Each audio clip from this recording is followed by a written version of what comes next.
যাদের বিবি আছে তারা ভালো করে শুনবেন, যারা নিজেদের বিবিকে পর্দা করতে পারেন না তারা শুনবেন, যারা নিজেদের মেয়েদিকে ঢাকতে পারে না তারা ভালো করে শুনবেন। আমার ভাই, আপনার স্ত্রী বেপর্দা, লন্ডনে আমেরিকার ওই মেয়েটা, সে তার প্রতিবেদনে লিখছে, আমি ইসলাম কবুল করার আগে এত নিকৃষ্ট ছিলাম, আমি ইসলামের এই উলামা দিকে, আলেম দিকে আমি নিকৃষ্ট চোখে দেখতাম, ছোট চোখে দেখতাম, এদের থেকে নোংরা, এদের থেকে খারাপ, এই ইসলামের থেকে খারাপ ধর্ম পৃথিবীতে নেই। কেন? এরা মুসলমানকে ঢেকে দেয়, মুসলমান নারীদিকে এরা ঢেকে বঞ্চিত করে। তারপরে অনেক চিন্তা করার পরে তার ব্রেনে আল্লাহ দিমাগ দিলেন, তাহলে পরীক্ষা করা যাক। মেয়েটা লেখছে, আমি পরীক্ষা করলাম 6 ঘন্টার মতো শুধুমাত্র বিরার বিকিনি পরে, নোংরা ড্রেস পরে আমি রাস্তায় হেঁটেছি। 6 ঘন্টার মধ্যে 6000-এর বেশি পুরুষ আমাকে ব্যভিচারের দাওয়াত দিয়েছে। তারপরে আমি 6 ঘন্টার মতো বোরকা পরিধান করে নিজেকে ঢেকে নিলাম, আর 6 ঘন্টা তার 2 দিন পরে হেঁটেছি। 6 ঘন্টার ভেতরে মানুষ তো দূরের কথা, কোনো প্রাণী আমার দিকে তাকায়নি। জোরে বলুন সুবহানাল্লাহ। ইসলাম এত সুন্দর দিয়েছে, তোমরা ঢেকে নাও, তোমাদের দিকে কেউ তাকাবে না। একটা রাস্তায় যদি আপনি এখনই রাতের বেলায় খানা খেয়ে হাড্ডিগুলো ফেলে দেন, আমি চ্যালেঞ্জ ছুড়ে বললাম 15টা কুকুর জোগাড় হবে, হবে না? হবে না। কেন? হাড্ডি পড়ে আছে। একটা বাস স্ট্যান্ডে যদি 2টো মেয়ে দাঁড়িয়ে থাকে, একটা মেয়ে যদি পর্দা নসিবা হয়, তার দিকে ভয়ে কোনো ছেলে তাকে কমেন্ট করতে পারবে না, বলবে এটা ভদ্র ঘরে। আমাদের মায়েরা, অনেক মেয়েরা এমন পোশাক পরে যাচ্ছে, তার পোশাক, তার শরীর ব্যভিচারের দাওয়াত দিচ্ছে, দাওয়াত দেয়। শুনেলেন আমাদের দেশে যতগুলো মায়েরা ভাইরা, শুনেন, যতগুলো ধর্ষণ হয়েছে, সমস্ত ধর্ষণের জন্য 2টো জিনিস দায়ী। কটা জিনিস বললাম? 2টো। একটা হচ্ছে মদ। যতগুলো ছেলে ধর্ষণ করেছে নারীকে, যতগুলো ছেলে নারীকে ধর্ষণ করেছে, তারা মদ্যপ অবস্থায় করেছে। আর 2য় নম্বর হচ্ছে মেয়েদের উত্তেজিত পোশাক, বুক বেরিয়ে থাকা, পেট বেরিয়ে থাকা, পিঠ বেরিয়ে থাকা। চুম্বক আর লোহাকে যদি কাছে রাখে, একে অপরকে টান দিবে না? দিবে না? কথা বলে টান দিবেন, ছটা আমলিয়ে নিবে। কলা, আমুহা বাজারে যদি কেউ কলা বিক্রি করে, কলাগুলো যদি ছিলে বিক্রি করে, কিনবেন আপনারা? কেন কিনবেন না? মাছি বসেছে মালটায়। শুনেলেন আমার মায়েরা, তোমরা হচ্ছে কলার যা। ঢেকে থাকলে তোমাদের ইজ্জত বেড়ে যাবে, খুলে দিলে তোমাদের ইজ্জত নষ্ট হয়ে যাবে। যে ছেলেটাই বলছে ওই শরীর দেখানো মেয়েটাকে দারুণ লাগছে, কিন্তু আমি বলে দিচ্ছি, ওই মেয়েটাকে ও যেদিনে বিয়ে করবে তার পরের দিন থেকে বলবে শরীর দেখাবি না। ঠিক কিনা? তুমি নিজের বউকে বলছো ঢেকে দাও, শরীর দেখানো যাবে না, লোকের মেয়ের শরীর দেখে তোমার মনে উৎফুল্ল হচ্ছে। এটা চিন্তা করবে, মাইনকে জিজ্ঞেস করো। ওই জন্যে তো তোমার স্ত্রীকে তুমি এমন ভাবে হেফাজত করো। আল্লাহ কোরআনে বলেছে, ওয়াদরিব খুমুরিহিন্না আলা জুনুবিহিন, হে নারী পর্দা নির্ধারিত করো, তোমরা পর্দা নির্ধারিত করো, কোনোদিন ধর্ষিতা হবে না। জোরে বলুন সুবহানাল্লাহ। আজ পর্যন্ত শুনেছেন আরবের ভূমিতে ধর্ষণ? 2টো কারণে নাই। কটা কারণে বললাম? 2টো কারণে। জোরে বলুন সুবহানাল্লাহ। 1 নম্বর কারণ হচ্ছে মেয়েদের পর্দা, 2য় নম্বর কারণ হচ্ছে শাস্তি। আমাদের দেশে ধর্ষণ বেড়ে যাওয়ার কারণ 2টো। 3 দিন জেলে থাকবি, জামিন পেয়ে যাবি, আবার চালাবি। আপনারা রাগ করছে, আমি হক কথা বলছি। উৎসাহ দেওয়া হয়, যেমন বুঝিয়ে দিই কেমন। আমাদের দেশের যতগুলো পতিতালয় আছে, পশ্চিমবাংলার সবথেকে বড় পতিতালয় কলকাতার সোনাগাছি। অনেকজন বলবে হুজুর কি করে জানলে? তাহলে মালটা গেছে, তাই না? আমার ঘরে বউ নেই, শোনো, খোঁজ এই জন্যে রেখেছি, আল্লাহর কসম তোমাদের মহাব্বতে। আমি সেদিনে কলকাতার মাটিতে দাওয়াত দিয়ে এসেছি, সোনাগাছির বুকে আসানসোল নিয়ামতপুরের যে লছিপুর আছে সেইখানে, বহরমপুরে, রামপুরহাটে, পশ্চিমবাংলার মালদায় যতগুলো জায়গায় পতিতালয় আছে, আর আমার মুসলমান মা বোন সেই পতিতালয়ে নিজের শরীরকে বিক্রি করে খাচ্ছে। আমি তাদেরকে দাওয়াত দিয়েছি, দিনের খাতিরে তোমরা যদি রাস্তা খুঁজে না পাও আমাদের মতো মৌলবীর সঙ্গে সম্পর্ক করো, আমরা হালাল রাস্তা দেখাবো এবং জান্নাতের রাস্তা অতিক্রম করবে, ইস্তেগফার করে ফিরে এসো। সেখানে কি লেখা আছে শুনে নেন। প্রত্যেকটা পতিতালয়ে লেখা আছে লাইসেন্সধারী পতিতালয়, লাইসেন্স আছে। সেখানে যদি প্রবেশ করেন কেউ বাধা দিবে না, দেয়? কথা বলে না, দেয়? দিবেন, আপনি যান যেখানে যাবেন। কিন্তু বেরিয়ে এলে পুলিশরা বলে টাকা বার কর, গেয়ে লিখে নেবে। আমি যদি দরজাটা বন্ধ করে দিই কেউ ঢুকতে পারবে?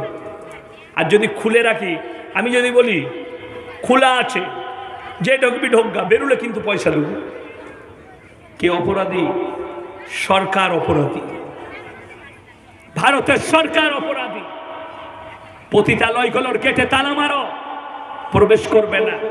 তার কারণ বলে দিই, আমি পুরুলিয়া ডিস্ট্রিক্ট থেকে জলসা করে আসছিলাম, আসানসোলের ওপরে, আসানসোল মার্কেটের ভেতর দিয়ে ডিসেল ঘর ব্রিজ, দামোদরের ব্রিজ পেরিয়ে আমি টুপি করে সিট ফেলিয়ে শুয়ে আছি। আমার গাড়ি পেরিয়ে চলে এসছে নিয়ামতপুর, ছুটছে মার্কেটের ভেতরে, 100-র ওপরে স্পিড আছে, ফাঁকা হাই রোডে চাপবো। আমার গাড়ির পেছনে ফর ইন্ডিকার জেলে ডিফার দিয়ে দিয়ে পুলিশের গাড়ি ছুটছে, মানে গাড়িটা দাঁড় করা। আমার ড্রাইভার উঠল, হুজুর পেছনে গাড়ি আসছে পুলিশের। আমরা তুই চালা, চিন্তা করি না, একবারই সিগন্যালে দাঁড় করাবি। আমি টুপি পরে বসলাম, সিটটাকে সোজা করে, যেখানে গিয়ে দাঁড়িয়েছি সিগন্যালে একদম এসে আমার সামনে গাড়িটা লাগালো। ছুটে এলো একজন পুলিশ বাবু, কাঁচটা যখনই খুললাম, ও হুজুর আপনি। ও মনে করেছিল পেয়েছি মা। তারপরে আমার পেছনে আর একটা মারুতি ভ্যানকে আটকালো, বলে সাইড কর। সাইড করলো, কোথা গেছিলি বে? মাথা পেছু 1000 করে বার কর। একটা মুসলমান পুলিশ এলো, হুজুর আপনার বায়ান শুনি। আমি আচ্ছা আলহামদুলিল্লাহ। আমি বললাম একটা কথা বলবো, রাগ করবেন না? বলে বলুন। আপনি তো অনেক কড়া কথা বলেন। আমি বললাম আচ্ছা ওই গেটটাই যদি তালা মেরে দাও ঢোকার রাস্তা তো থাকবে না, তোমরা ঢোকার রাস্তা খুলে রেখে বাইরে ধরছো। বলে হুজুর ডিউটি, কি করব, সাজেশন আমাদের নয়। বাস্তব কথা, এর জন্য প্রশাসন দায়ী নয়, এর জন্য দায়ী হচ্ছে সরকার, এর জন্য দায়ী হচ্ছে রাজ্য সরকার, কেন্দ্র সরকার। এই পতিতালয়গুলো তালা মেরে এদের যদি জীবন ব্যবস্থা করে দেওয়া হয়, ওই জিনাটা বন্ধ হবে, মানুষ তার যৌবনটাকে হারাম জায়গায় খরচ করবেন। শুনেলেন আমার আল্লাহ তাআলা জিনাটাকে কিভাবে বঞ্চিত করেছেন। কোরআনে বললেন ওয়ালা তাকরাবুজ জিনা ইন্নাহু কানা ফাহিশা ওয়া সাআ সাবিলা। হে আমার নবী, পৃথিবীর মানুষকে বলো ব্যভিচার করা তো দূরের কথা, যে রাস্তায় ব্যভিচার হয় সেই রাস্তার ধারে পাশে তোমরা যাতায়াত করো না। জোরে বলুন সুবহানাল্লাহ। আমার আল্লাহ ব্যভিচার থেকে বাঁচাতে চেয়েছে, জিনা থেকে বাঁচাতে চেয়েছে, আর মানুষ জিনার রাস্তা খুলে রেখে দিয়েছে। ওই জন্য খুব কষ্ট লাগে ওই সমস্ত যুবকের প্রতি। আপনার কাছে যে চোখটা আছে, এই চোখ দুটো 100টা পাপের মধ্যে 90টা পাপের জন্য দায়ী হচ্ছে চোখ। যে পুরুষরা চোখকে কন্ট্রোল করতে পারবে না, সে কখনো, যারা নিজের নফসকে কন্ট্রোল করতে পারবে না, শুনেলেন আপনাকে ঘটনা শুনিয়ে দিই। হযরতে হাবিব ইবনে উমর একজন ইসলামের বড় যোদ্ধা, তার সঙ্গে তার 7 জন সৈন্য যুদ্ধ করতে করতে বেঈমান কাফেরের রোম দেশের সঙ্গে যুদ্ধ হচ্ছে। তাদের সঙ্গে যুদ্ধ করতে করতে তারা বন্দী হয়ে গেছে। বন্দী হওয়ার পরে তাদের মধ্যে বিচার হলো, 7 জনকে সঙ্গে সঙ্গে শহীদ করে দেওয়া হলো। 7 জন শহীদ, তাদের গর্দনকে কেটে দেওয়া হলো। এরপর বেঁচে আছে 1 নম্বর হযরতে হাবিব ইবনে উমর। তাকে দেখার পরে রোমের বাদশা বললে, শোনো, হযরতে হাবিব ইবনে উমর এলান করলে, হে আমার 7 জন বন্ধু, তোমরা ইসলামের জন্য শহীদ হচ্ছ, আল্লাহ তোমাদের জন্য জান্নাতের বন্দোবস্ত করে রেখেছে। জোরে বলুন সুবহানাল্লাহ। এই রোমের বাদশা বলল, হাবিব ইবনে উমরকে কতল করো না, আমার কাছে বিক্রি করো। বলে কেন? বলে একে যদি কেটে দাও, মেরে দাও, শহীদের দরজা পেয়ে জান্নাত চলে যাবে। বলে আপনি কি করবেন? একে আমার কাছে বিক্রি করো, সর্বপ্রথম আমি আর ঈমানটাকে নষ্ট করব, তারপরে আমি একে কতল করব, একে আগে বেঈমান করব। হাবিব ইবনে উমরকে রোমের বাদশা নিজের রাজশাহীতে নিয়ে গেলেন, বন্দি করে একটা রুমের মধ্যে বন্দি করেছেন। সর্বপ্রথম তার কাছে যে খাবারটা পাঠিয়েছেন, একটা প্লেটে শুয়োরের মাংস আর একটা গ্লাসের মধ্যে মদ। দুটো জিনিস এলো তার দাস্তারখানে, একটা প্লেটে শুয়োরের মাংস, একটা প্লেটে মদ। হযরতে হাবিব ইবনে উমর হাত দেয়নি, খালি পানিটা পান করেছেন, খাবারে হাত দেয়নি। হাবিব ইবনে উমরের এই আচরণ দেখে রোমের বাদশা দেখলে এর ঈমানকে সহজে নষ্ট করা যাবে না, তাইলে শেষ অস্ত্র হাসিল আমাকে ইখতিয়ার করতে হবে। কি? রোমের বাদশা নিজের সুন্দরী মেয়েকে বলল, তুমি যাও হাবিব ইবনে উমরের কামরায় আর নিজের শরীরটাকে খুলে যাও, পুরো ব্যবস্ত্র করে তোমার শরীরের পরিদর্শন করো, সে যেন সঙ্গে সঙ্গে তোমার সঙ্গে জিনা করে, তার ঈমান নষ্ট হবে, আমি তাকে কতল করে দেব। হাবিব ইবনে উমরের কানে এই কথা যখন পৌঁছেছে, হাবিব ইবনে উমর সঙ্গে সঙ্গে সিজদায় পড়ে আল্লাহকে বলেছেন, ওগো আল্লাহ রাব্বুল আলামিন, আমার ঈমানকে মজবুত করো এবং আমার চোখকে বন্ধ করে দাও। আমার যদি মৃত্যু চলে আসে তাও তুমি আমার চোখকে খুলো না, দরকার পড়ে আমাকে অন্ধ করে দাও। জোরে বলুন সুবহানাল্লাহ। হাবিব ইবনে উমর সেই কামরার মধ্যে 3 দিন 3 রাত, ওই বাদশার মেয়ে, রোমের বাদশার মেয়ে 3 দিন 3 রাত উলঙ্গ অবস্থাতে দাঁড়িয়েছে, তার চারিদিকে নিজের খেল তামাশা দেখিয়েছে। আল্লাহর কসম, হাবিব ইবনে উমর নিজের চোখটা এক পলকের জন্যও খুলেনি। বাদশার মেয়ে বললেন, এ হাবিব ইবনে উমর, তুমি কেমন পুরুষ, কেমন মরদ, এই 3 দিন 3 রাতে তুমি একবারও আমার দিকে তাকিয়ে দেখলে না। কোন শক্তি রুখে দিয়েছে আমাকে? বাদশার পৃথিবীর যতগুলো রাজা বাদশা আছে তাদের সন্তানরাই আমাকে পাওয়ার জন্য মারিয়া, আর আমি তোমার কাছে নিজের শরীরকে খুলে 3 দিন 3 রাত দাঁড়িয়ে আছি। হাবিব ইবনে উমর বললেন, আল্লাহর কসম করে বলছি যে আল্লাহ রাব্বুল আলামিন আমার জন্য জান্নাতে তোমার থেকে সুন্দর বিবি রেখেছেন, সেই আল্লাহ আমাকে রুখে দিয়েছেন। জোরে বলুন সুবহানাল্লাহ। প্রত্যেকটা পুরুষের ভাবা উচিত, দুনিয়াতে আপনার যে বিবি আছে মরে গেলে 3 দিন পরে মাটি হয়ে যাবে, ঠিক কি না? একটা মেয়ে দেখবেন, আমাদের স্ত্রীরা শরীর খারাপ হলে শুকিয়ে যায় না, যায় না, কথা বলে, কোনো অসুখ করলে শুকায় না, শরীর তখন দেখতে খারাপ লাগে। কোনো অসুখ বিসুখ হলে শরীর খারাপ হয়ে যায়। একটা মেয়েকে 3 মাস ভরে রেখে দাও। শুনেলেন একজন বড় আল্লাহর ওলির ঘটনা, আন্দরনি বাস্তবী রহমাতুল্লাহ আলাই। অহংকারের কারণে আল্লাহ 40 দিন এই নারীর বদৌলতে 40 দিন সুয়ত চড়িয়েছিলেন। কদিন বললাম? 40 দিন সুয়ত চড়িয়েছিলেন আন্দরনি বাস্তবী রহমাতুল্লাহ আলাই।